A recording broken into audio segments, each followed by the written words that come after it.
And American leadership across the globe wasn't perfect. We made mistakes. At times, we lost sight of our ideals.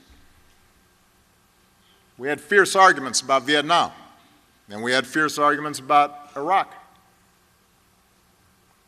But thanks to our leadership, a bipartisan leadership, and the efforts of diplomats and Peace Corps volunteers, and most of all, thanks to the constant sacrifices of our men and women in uniform, we not only reduced the prospects of war between the world's great powers, we not only won the Cold War, we helped spread a commitment to certain values and principles, like the rule of law and human rights and democracy, and the notion of the inherent dignity and worth of every individual.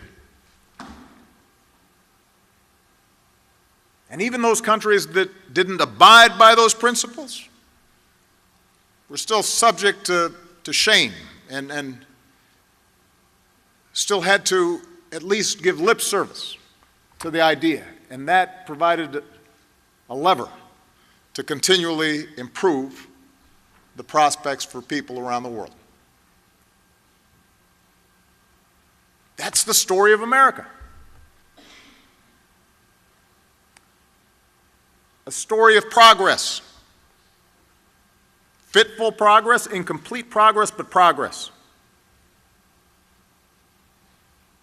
And that progress wasn't achieved by just a handful of famous leaders making speeches. It was won because of countless quiet acts of heroism and dedication by citizens, by ordinary people, many of them not much older than you. It was won because, rather than be bystanders to history, ordinary people fought and marched and mobilized and built and, yes, voted to make history.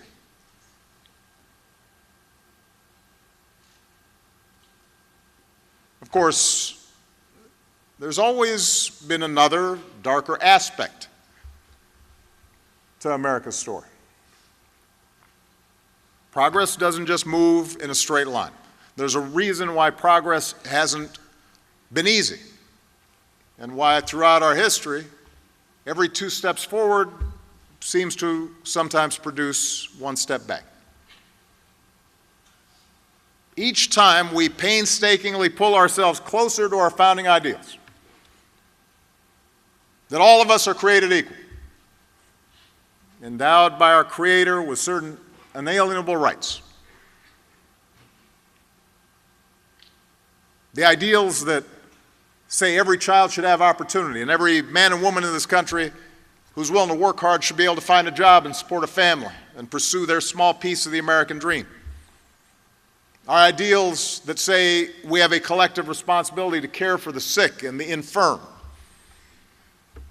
and we have a responsibility to conserve the amazing bounty, the natural resources of this country and of this planet for future generations. Each time we've gotten closer to those ideals, somebody somewhere has pushed back.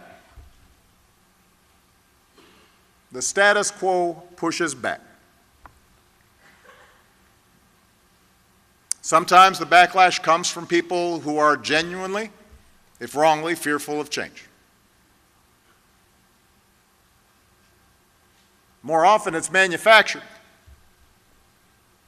by the powerful and the privileged who want to keep us divided and keep us angry and keep us cynical because that helps them maintain the status quo and keep their power and keep their privilege. And you happen to be coming of age during one of those moments. It did not start with Donald Trump. He is a symptom, not the cause.